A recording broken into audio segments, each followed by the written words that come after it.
کم کم داریم به آخرای آموزش پایتون میرسیم. امروز می‌خوایم بریم با فایل‌ها تو پایتون کار کنیم.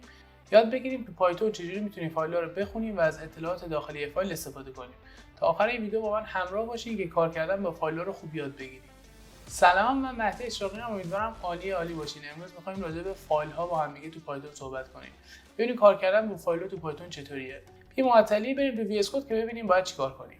خب من قبل از اینکه بخوام راجع به فایل صحبت کنم از گوگل کمک میگیرم. می‌نویسم فایل این پایتون. ببینم گوگل برام چی میاره. یکی از دوستای خوب برنامه‌نویسا گوگله. هر سوالی که داریم میتونید از گوگل بپرسید. الان می‌خوایم این سری با گوگل یاد بگیریم که چجوری میتونیم از فایل‌ها تو پایتون استفاده کنیم. خب WT اسکول یکی از معروف‌ترین سایت‌هاست. بازش می‌کنم. خب پایتون فایل اوپن. اومده اینجا برامون یه سری چیز نوشته. اگه زبانتون خوب نیست میتونید از توضیحات صرف نظر کنید. برید اون جایی که کد داره. ببینید با کد داره چیکار میکنه و بعد کدش رو خودتون می‌نویسین و سعی کنید بفهمید داره چیکار میکنه. اینجا متغیر f نوشته مساویه با open demo file txt. خب اوپن که میشه باز کردن، پس یه فایل txt رو داره باز میکنه. من اینجا دو تا فایل دارم، یه دونه نوشتم فایل، یه دونه نوشتم پروگرام. خب پروگرام که معلومه فایل پایتون همه و فایل هم یه فایل txt که از قبل درست کردم. پس من اینجا می‌نویسم، اولی کامنت میذارم work with files. حالا میام اینجا همون کاری که در WT اسکول کرد انجام میدم. open file .txt. خب من اینجا میام میذارم توی دابل کوتیشن. خب حالا بعد چیکار کرده؟ میگه این کد با اینکه آخرش یه دونه RT بزنیم یکیه. ما توی فایل ها یه سری مود برای باز کردن داریم که تو ویدیوهای بعدی با هم راجع بهش صحبت میکنیم. اینجا فقط میخوایم بخونیم، نمیخوایم تو فایل رو بنویسیم، یه فایل جدید ایجاد کنیم، یه فایل رو اووررایت کنیم. با این چیزا کاری نداریم. این میمونه واسه ویدیوهای بعدی. اینجا فقط میخوایم بخونیم. اینجا هم میبینیم که اگه بخوایم بخونیم باید بهش مود آر رو بدیم. پس من میام اینجا یه کامو میذارم و بعد آر. خب این صفحه WT اسکول تموم شد. من نکست رو میزنم که بره توی رید فایلز. اینجا محتویات فایل تکستیشو نوشته. خب فایل تکستی که من درست کرده بودم خالی بود. از این یه کپی میگیرم، میام تو فایل تکستی خودم پیست میکنم. بعد وقتی میخوام به من نوشت میگه میخوای سیو کنی؟ خب من میگم بله. خب حالا میرم ببینم در ادامه چیکار میکنم. میگه f مساویه open demo file txt و r. راجع به مود r صحبت کردیم که فقط میخوایم بخونیم و بعد نوشته print f.read. اینجا از یه متد استفاده کرده f.read. خب ما با این متدها کار کرده بودیم توی لیست، توی دیکشنری ها، با متد آشنایی. پس اینجا من می‌نویسم print f.read. حالا رام و بعد رام without debugging رو میزنم.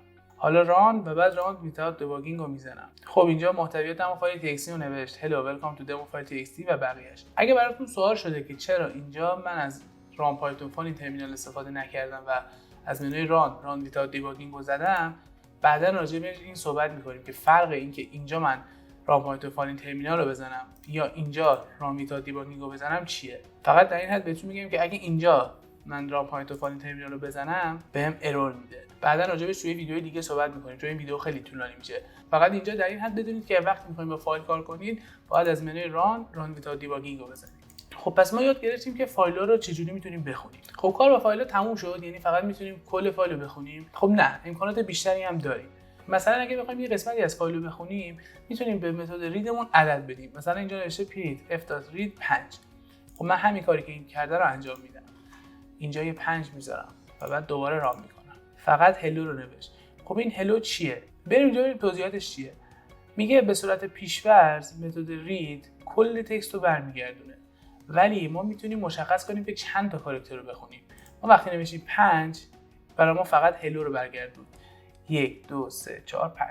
یعنی کل هلو 5 حرف دیگه هلو رو برگردون. حالا ما اگه بنویسیم 10 توقع چی داریم؟ توقع داریم 10 تا کاراکتر رو برامون برگردون. یه بار دیگه رام میکنم. خب نوشت هلو ول. بشماریم چند تا کاراکتر. 1 2 3 4 5 6 7 8 9. چرا شد 9 تا؟ چون این وایت اسپیس هم خودش یک کاراکتر حساب کرد. پس تونستیم با عدد دادن به متد رید تعداد کاراکتری که می‌خوایم بخونیم رو مشخص کنیم. خب فقط میتونیم تعداد کاراکتر رو مشخص کنیم؟ نه. میتونیم خطا هم مشخص کنیم. بریم ببینیم رید لاینز چی میگه.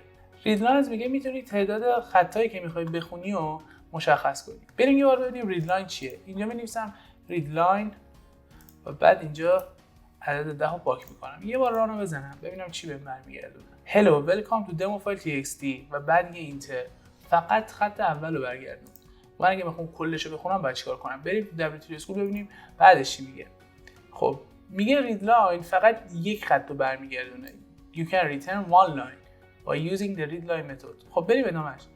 میگه by calling read line two times you can read two first line. مشخصه معنیش چیه؟ میگه اگه دو بار read line صدا بزنید دو خط رو میتونه براتون چاپ کنه. من یه بار از این کپی میگیرم اونجا پیست میکنم. حالا رام ویداوت دیباگینگ رو میزنم. خب hello welcome to demo file txt this file is for testing purposes. این فایل رو باز میکنم. اینجا ما اینتر نزده بودیم، بین خطا فاصله نبود، ولی اینجا فاصله داره. چرا؟ به خاطر اینکه پرینت تو پایتون همیشه آخرش یه اینتر داره. ما همیشه وقتی یه چیزی رو پرینت میکنیم بعدش یه چیز دیگه رو پرینت میکنیم یه خط میاد پایین‌تر. تو اینجا همین اتفاق افتاده. وقتی ما اینجا یه بار دستور پرینت رو نوشتیم یه خط رو برامون نوشت، آخرش ما اینتر زده بودیم دیگه تو متنمون، ولی چون پرینت یه اینتر هم داره پس یه خط خالی هم این وسط برامون چاپ میشه. خب بریم ادامه ببینیم دیگه چی داریم. ادامهش میگه که خب ما اگه فایلمون 1000 تا خط داشته باشه نمیتونیم 1000 بار بنویسیم رید لاین، که میتونیم این رید لاین رو بندازیم توی حلقه فور و کل فایل رو برامون چاپ کنه. خب من اینجا می‌نویسم for I in f print I. حالا راه رو میزنم. خط به خط اومد برام چاپ کرد و یه خط اضافه هم اینجا هم هست. توضیح دادم دلیل خط اضافه چیه دیگه. پس ما اگه یه فایل داشته باشیم 1000 تا خط داشته باشه بخوایم کلش رو پرینت کنیم، یه راهش اینه که از متد رید استفاده کنیم، یه راه دیگه‌ش اینه که از یه حلقه استفاده کنیم و به ازای هر خط بیایم اون خط رو چاپ کنیم. بریم ببینیم بقیه‌اش چیه. حالا اینجا راجع به بستن فایل صحبت کردیم، کلوز فایلز، ولی یه متد دیگه هم داریم به اسم رید لاینز. فرقش با رید لاین چیه؟ احتمالاً از معنیش تونستین حدس بزنید، ولی من می‌نویسم پرینت کن برای من f.read lines، آخرش یه s داره. من حالا راه رو میزنم به صورت یه لیست تمام خطای اون فایل اومد دارم چاپ کرد. hello welcome to demo file.txt \n توی استرینگ ها یعنی یه خط بیا پایین دیگه. ما آخر خطمون اینتر زده بودیم یه خط اومده بودیم پایین دیگه. اگه اینجا نگاه کنید اینجا به صورت یه لیست اومد همه رو برامون برگردون. this file is for testing purpose دوباره \n و آخرش هم گود دیگه \n هم نداره. پس رید لاینز هم با هم دیگه یاد گرفتیم. حالا ببینیم به رید لاینز میتونیم عدد بدیم. من می‌نویسم رید لاینز 1. حالا راه میکنم. برای من خط اول رو برگردوند. hello welcome to demo file txt. پس ما میتونیم به رید لاینز عدد بدیم. فرقش با رید لاین چیه؟ رید لاین فقط یه خط رو برمیگردونه و اونم لیست نیست، ولی رید لاینز به صورت لیست برمیگردونه. حتی وقتی گفتیم یه خط هم برگردون بازم می‌بینیم که به صورت لیست برگردونده. حالا هم بریم راجع به بستن این فایل صحبت کنیم. میگه بعد از اینکه کارتون با فایل تموم شد بهتره که فایل رو ببندید. خب من اینجا می‌نویسم f.close دوباره رانو میزنم. می‌بینیم که تو نتیجهش تأثیری نداره. پس چرا فایل می‌بندیم؟ بهتره که این فایل رو ببندیم وقتی کارمون باهاش تموم شد.